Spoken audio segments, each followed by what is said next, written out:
자, 그래서 그러면은 요걸 보고 말씀을 드릴게요. 요 내용에 대해서는 번역문과 더 필요하면 제가 각주를 통해서 설명을 드리겠지만 번역문을 읽어보시면 되니까 여기서 번역문을 제가 다 읽어드릴 수는 없습니다. 돌아가셔서 책을 읽을 때 반드시 이해하시면 좋겠고 또 혹시 잘못 알 수 있는 한자에 대해서만 제가 중점적으로 설명을 드리겠습니다. 자, 여기에 보면은 이제 2-3번 한번 보실래요? 그 전에 그러면 그게 원강 스님이 분석한 그 제목을 다뤄놨는데 제목에 대해서 제가 간단하게 좀 설명을 드릴게요. 첫 번째는 명작지 원유. 작지 원유는 이 조론서를 지은 원인을 설명하다 이거고, 그 A는 표거 논명. 표거는 거론하다 이거죠. 드러내 거론하다. 뭐 조론이라는 이름을 거론했다. 두 번째 B는 칭미임법. 이는 성조스님, 법은 성조스님이 지은 조론이는 책을 가리키죠. 진리라는 말이니까. 칭은 칭찬하고 미는 찬미했다. C번은 경행봉우. 봉우는 우연히 만난 거죠. 목적을 가지고 만난 게 아니고 길을 가다 보니 만난 게 봉우죠. 그 내용을 보시면은 뭐 자기는 한 20년간 경전이나 교리를 강의했는데 그전에는 조론을 몰랐는데 우연히 알게 됐다 그런 표현이 있습니다. 그래서 경사스럽고 다행하게 생각하다. 봉우 조론이겠죠. 조론을 만난 것을. 그걸 표현한 게 C고, D는 그 성조 스님 이후에 성조 스님이 돌아가시고 한 100년쯤 되는 사람이 150년쯤 뒤에 이 해달 스님이 나오는데 그때쯤에서는 성조 스님과 성조 스님이 지은 조론을 비판하는 말들이 들어 있었나 봅니다. 그 비판하는 말을 비판한 게 D번입니다. 비척 기혐이잖아요. 기는 시기할 기자 혹은 비웃을 기자, 혐은 의심할 혐자죠. 미워할 혐자. 그래서 성조 스님이 쓴 조론을 잘못 이해하고 미워하고 의심하는 사람들을 비판하고 배척한 게 D다 이거죠. 그럼 당시 일부 세상 사람들은 성조 스님과 조론에 대해서 어떻게 설명했는데 한번 볼까요? 3번. 세은하문. 세상에 흔히 말하는 사람들이 모두 말하기를 조지소작. 성조 스님이 지은 글들은 고시 성실진제. 성실론에서 이야기하는 진제와 속죄일 따름이고 이 말이죠. 지론통종. 지론종에서 흔히 이야기하는 종과 통에 관한 이야기이며, 장노소자. 노자와 장자에서 말들을 빌려서 지었을 따름이다. 그래서 맹랑짓을 허무맹랑한 글들이고 이야기이다 라고 성조 스님을 비판하는 사람들이 있었다는 거죠. 그래서 이런 비판하는 사람들은 형편없는 사람이라고 2번에 신술원정이라고 되어 있죠. 신은 설명하다, 술은 기술하다죠. 설명하고 기술했다, 이런 비판이 잘못됐고, 성조 스님이 본래 이거를 지은 의미는 무엇이다, 그걸 이제 5번 이해했고, F는 선명서의. 선은 널리 밝히는 거죠. 명자는 밝힐 명자와 같은 겁니다. 이게 명자가 명령할 명자 아닙니까? 그래서 널리 명령하다고 그렇게 해설하지 마시고 널리 밝혔다. 서문의 뜻을 널리 밝힌 게 이제 F라 이거죠. 여기가 크게 한 단락이고 2번이 두 번째 단락인데 2번이 이제 뭐냐면 서, 논지, 종지. 서는 이때 서는 서문에서 명사가 아니고 동사로 서술하다 뜻입니다. 조론의 핵심 가르침이 무엇인지를 서술한 부분이 두 번째 파트다. 그 두 번째 파트도 A, B, C, D로 나누어지는데 A가 서차제, 차례를 서술했다. B가 견상, 이건 여기서부터는 교리에 들어가는 거죠. 모습에 집착하는 것을 비판했다. 견은 보낼 견자지만 통상 이런 불교 논리학이나 이런 말에서는 비판하다로 해석하시면 됩니다. 세 번째는 칭탄이죠. 칭찬하고 찬탄했다. 왜? 글이 너무 좋다고 조론이. 네 번째는 감별. 무엇이 논이고 무엇이 논이 아닌지에 대해서 간략하게 구별했다. 그렇게 되어 있습니다. 자, 그 단락 부분에 대해서 간단하게 설명을 드렸고요.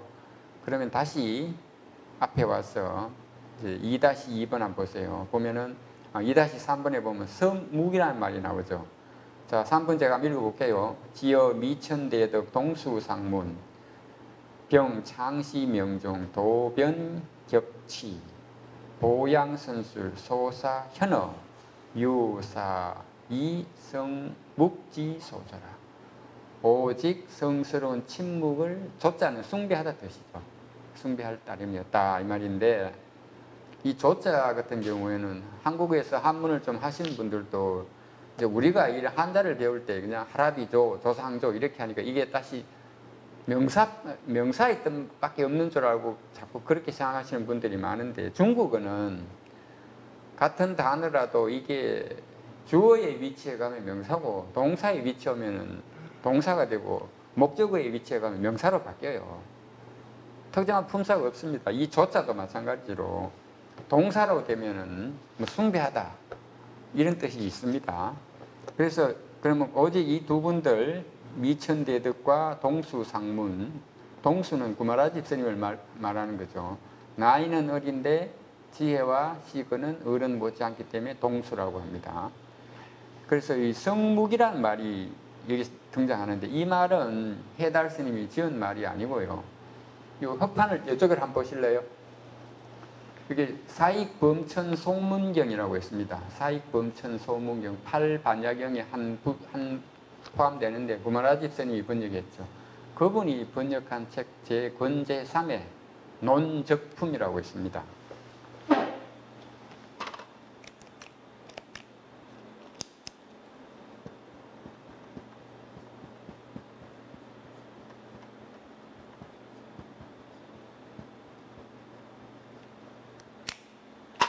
요 품에 보면은 요 구절이 있습니다.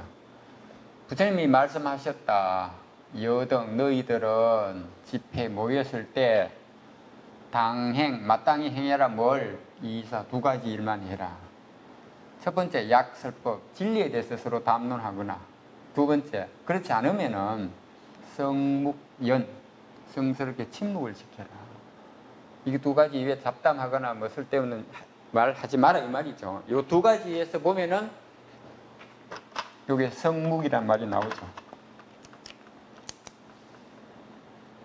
여기에서 나온 단어입니다. 한어 대사전이나 중국의 큰 사전들 보면은 이제 어떤 단어 설명할 때 반드시 이런 예문을 달아놔요. 이제 그게 참 공부하는 사람한테는 참 좋은 거죠. 근거를 찾아올 수 있으니까. 그래서 이 성묵이란 말도 여기에서 나왔다. 성스러운 침묵이라. 너희들이 모였을 때는 두 가지 일만 해라. 하나는 서로 진리에 대해서 논하거나, 두 번째는 침묵을 지켜라. 이거는 뭐 암경에도 이런 말이 있죠. 근데 사익범천 소묵경에는 성묵이라는 단어를 썼다. 자, 그리고 성혜 스님에 대해서 한번 볼까요, 우리? 저기 컴퓨터 화면 한번 보시죠. 큰 화면. 성혜 스님이 여기에 이제 나오는데 보면 석성혜 등 삼천여성이라고 나오는데, 성혜 스님이 대표적인 인물로 나와 있습니다. 성혜 스님은 본래 도안 스님의 제자입니다. 도안 스님은 312년에 태어나서 385년에 돌아가시는데, 도안 스님이 돌아가시고 나서 구마라집 스님이 401년에 장안에 왔을 때 구마라집 문화로 와서 공부를 합니다. 그래서 구마라집 문화가 배출한 4대 준걸 중에 한 명이고, 4대 성인 위대한 제자 중에 한 명이고, 8대 준걸 8명의 뛰어난 제자 중에 한 명이 포함됩니다. 이 성혜 스님은 성조 스님과 동창생입니다. 요즘 말로 하면은. 나이는 성혜 스님이 좀 많습니다. 자, 그 성혜 스님이 이제 왜 그럼 이 글에 인용이 되어 있을까? 성혜 스님이 구마라집 스님과 함께 번역한 대지도론이라는 책이 있습니다. 유명한 책이죠, 이거. 100권짜리입니다. 이 대지도론을 다 번역하고 구마라집 스님이 성혜 스님한테 서문을 쓰라고 합니다. 어떤 사람한테 서문을 쓰라는 것은 굉장한 영광이죠. 여러분 아시는지 모르겠다. 우리 경전 읽을 때마다 첫머리 나오는 게 뭐 있죠? 개경계 나오잖아요. 무상심심미묘법, 백천만금 난조우 악연 문견 덕수지 원의 열의 진실이. 이거 누가 쓴 줄 아십니까? 맞습니다. 그 솔직히 저는 이걸 개경계 안 읽어요. 이거 우리가 안 읽어도 되는 글이에요, 이게. 척천무를 제가 여자라서 싫어하는 게 아니고 그분이 뭐 워낙 좀 겉모술수를 많이 하고 좀 안 좋은 일 많이 했잖아요. 불자답지 않은 행동을 많이 했잖아요. 이완용 씨도 우리나라의 대표적인 명필가거든요. 그렇지만 이완용의 글을 소장하는 사람 아무도 없을 겁니다. 척천무도 뭐 그렇지 않을까 싶습니다. 그래서 이제 그건 좀 다른 문제인데, 그래서 그 서문을 쓴다는 건 대단한 영광이고 또 자기 이름이 평생 남는 거죠. 다장경에 특히 들어가면은 뭐 성일 스님이 쓴 대지도론서하고 중론서 두 가지 서문을 쓰는데, 성조 스님은 장아함경에 서문을 써놨습니다. 그건 명문입니다. 그리고 주유마경, 유마경을 주석한 주유마경이라는 책의 서문도 성조 스님이 썼습니다. 그것도 명문입니다. 그런데 그 문장 못지않게 대지도론서 이것도 명문입니다. 그걸 제가 다 읽어드릴 수는 없고 거기서 우리가 알아야 될 중요한 구절만 두 개 딱 빼놨습니다. 저 보시면은 이성 소위 전폐의 삼장. 이성은 그래서 삼장을 제대로 이해하지 못하고 넘어지고 전폐가 거꾸로 뒤집어지는 거죠. 신학 새로 공부를 시작하는 사람은 소위 그래서 폭세의 용문이라. 폭세의 용문이 뭐죠? 폭은 우리가 햇빛을 쪼이는 걸 폭이라 그러죠. 새는 물고기 아가미 새자입니다. 아이입니다. 사의 이.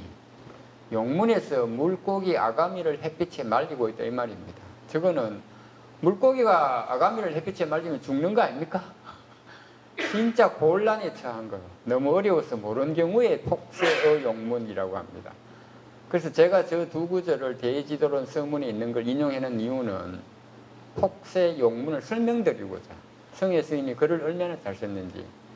우리가 통상 한국 사람들이 아는 고사성어의 대표적인 그 덕용문이라는 게 있잖아요. 용문을 뛰어넘으면 물고기는 용이 된다. 그것만 알고 있잖아요. 근데 용문에 뛰어넘기 위해서 도전하는 수많은 물고기들이 다 성공합니까? 100마리 중에 한두 마리, 1000마리 중에 한두 마리 성공할까 말까예요. 우리는 근데 다 성공한다고 생각하고 덕용문만 기억하는데 그 용문과 관련된 고사가 한 3가지 유명한 게 있습니다. 그 용문을 뛰어넘기 위해서 전국에서 전 모든 강에서 모인 물고기들이 서로 경쟁할 거 아닙니까? 경쟁하다 보면 서로 치고받고 할 거 아닙니까? 그러다 보면 거기서 튕겨나가는 물고기가 있을 거 아니에요.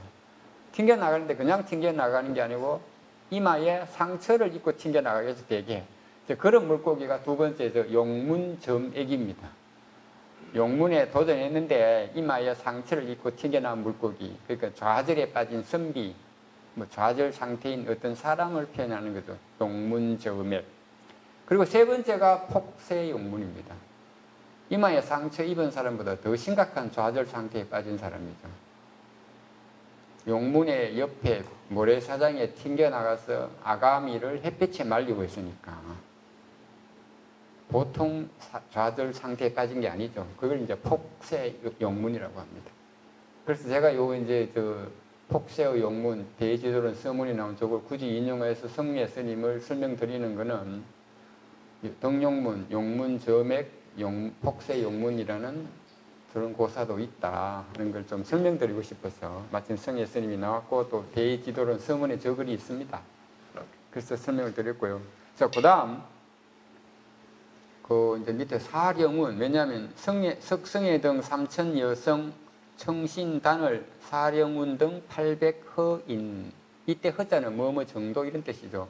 그런 말이 있기 때문에 사령운. 사령운은 중국의 자연산수시의 거의 시조로 추앙받는 아주 뛰어난 문인이죠. 동진의 그 사현이란 재상의 후손이죠. 자, 이제 사령운이 어느 정도 뛰어나냐 하면은 사령운의 저런 시가 제가 두 개만 인용해놨는데 저것도 전부 다가 아니고요. 중요한 구절만 제가 인용을 해놨는데 중국의 사찰이나 도교 사원이나 도관이나 좀 괜찮은 호텔이나 좀 명성지에 가면 저게 다 있어요. 다른 건 없어도 적어 있어요. 그리고 또 많은 후대 시인들도 저 구절을 인용을 많이 하고 해서 제가 인용을 해놨습니다. 보시면은 백운 포유석 벽조 미청연 백운 흰구름은 이끼가 많이 끼어가지고 바위인지 아닌지 알기 힘든 바위가 유석이죠. 거한 바위 이렇게 번역하시지 말고 진짜 그 알기 힘든 바위인지 아닌지 그만큼 이제 이끼가 많이 끼는 바위죠. 백운이 그런 이끼가 많이 낀 바위를 감싸고 벽조, 조자는 저 대나무 조자죠. 대나무 조리대 조입니다. 푸른 대나무 조리대가 푸른 대나무 가지가 밑자는 아름답게 희롱하는 밑자입니다. 뭘 희롱하는데 청, 맑은, 연자는 물결일 연자입니다. 잔잔하게 맑은 강물에 혹은 맑은 바다에 혹은 맑은 호수에 잔잔하게 이는 거 물결 청년이라 그럽니다. 잔잔하게 이는 물결이 일도록 희롱한다 이거죠.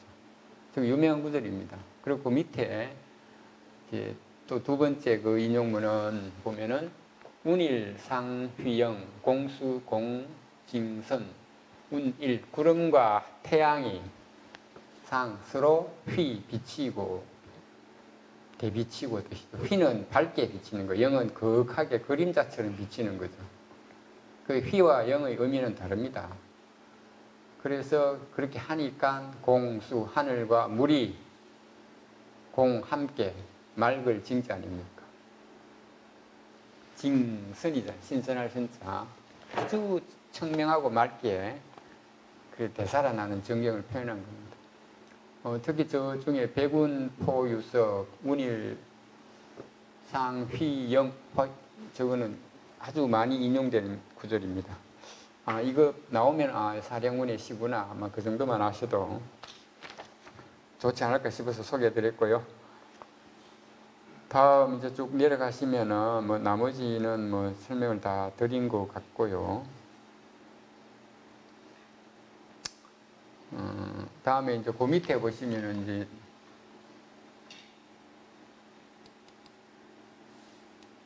이 문과 필의 차이를 설명을 드렸고요. 그 다음에 또 설명드릴 게 이제 그 4-1번에 보시면은 향연이라는 게 나오죠. 요게 커서에 보시면 요거 고향 향자 밑에 밥식변 붙는 거 이거 음식 먹을 향자죠. 우리가 향연을 베풀다 할 때 그 향자고 특히 왜 우리 요즘 제사 지내면 제사 말미에 험양하소서 하는 말 하잖아요. 이 험자가 귀신한테 제물을 드리다 험자고 향자는 음식을 많이 드시라 향자입니다. 그래서 제사 조문 끝에 험향 이렇게 들어가는 거죠. 그 향자를 설명드리려고 했고 그 향자하고 또 하나 알아야 될 게 고향 향자 밑에 소리 연비 없는 거 음향할 때 향자입니다. 이게 그걸 드리려고 했고 그리고 그 옆에 이제 밑에 연자 말씀은 변 플러스 제비 연자는 먹고 마시면서 떠드는 걸 떠들 연자입니다. 그냥 떠드는 뭐 말하는 게 아니고 먹고 마시면서 잔치에서 먹고 마시면서 떠들 때 이 연자를 씁니다. 말씀은변 없어도 뭐 모이다 연회하다 뜻이 됩니다만 술자리에서 먹고 마시면서 떠들 때 이 연자를 쓰는데 그래서 그 구절 4-1을 보시면은 향연무피잖아요. 향은 음식을 먹는 거고 연은 음식을 먹으면서 떠드는 건데 이렇게 향과 연을 해도 결코 조론을 읽으면서 이 정도로 해도 피곤하지 않다. 조론을 이만큼 좋아한다는 거죠. 그래서 향연무피라는 이 단어만 봐도 이 해달 스님이 조론을 얼마나 높이 평가하고 얼마나 좋아하는지 알 수 있습니다. 그래서 그 2번 한번 보세요. 4-2번. 매지피심. 피는 책장을 열어서 읽는 걸 피라고 합니다. 심은 찾아서 읽는 거죠. 매번 조론의 책장을 넘겨 읽을 때마다 불성소무. 자기도 모르게 손이 춤을 춘다는 건 기분이 좋았어요. 그런 표현을 쓴 거죠. 그래서 뭡니까? 서원, 발언했다 이거죠. 뭐 생생, 진명, 홍술. 매번 태어날 때마다 그리고 그 태어난 생명이 끝날 때까지 조론의 내용을 널리 기술하고 알리는데 목숨을 바치기를 서원했다는 거예요. 대단히 조론과 성도 스님을 높이 평가하는 거죠. 자, 그런 다음에 또 이제 하나 알아야 될 거는 이제 그 4-3에 가시면은 맹랑이란 말이 있습니다. 요 맹랑에 대해서는 우리 책 68페이지 각주 14번 한번 보실래요?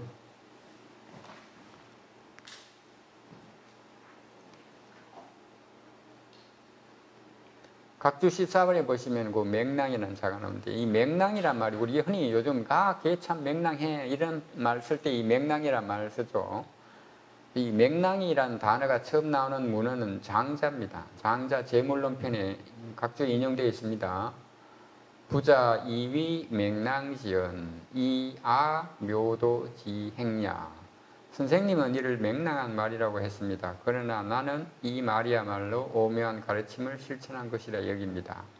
그런데 이 맹자에는 장자의 맹자는 앞에 삼수변이 없어요. 우리가 이 조론에는 삼수변이 있습니다. 이거는 뭐 큰 차이가 없습니다. 그 설명이 있죠. 맹자와 맹자는 발음이 같기 때문에 같은 의미로 사용할 수 있는 글자, 이걸 통가자라고 합니다. 통가자이다. 그래서 삼수가 뭐고 앞에 그 개구변이 있든 없든 차이가 없습니다. 맹랑할 때.